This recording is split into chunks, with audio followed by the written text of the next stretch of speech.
দেশের বাজারে আবারও স্বর্ণের দাম বাড়ানোর সিদ্ধান্ত নিয়েছে বাংলাদেশ জুয়েলার্স অ্যাসোসিয়েশন বাজুস।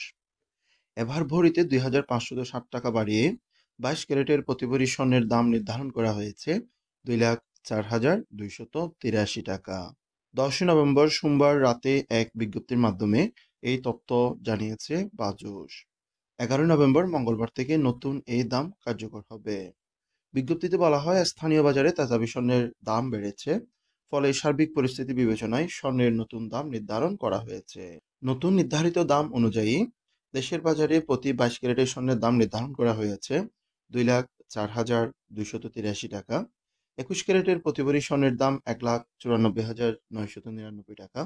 18 ক্যারেটের প্রতি ভরি স্বর্ণের দাম 1,67,145 টাকা এবং সনাতন পদ্ধতির প্রতি ভরি স্বর্ণের দাম 1,38,942 টাকা নির্ধারণ করা হয়েছে।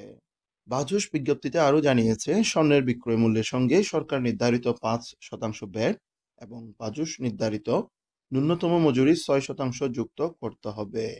তবে গহনার ডিজাইন ও মানভেদে মজুরির তারতম্য হতে পারে।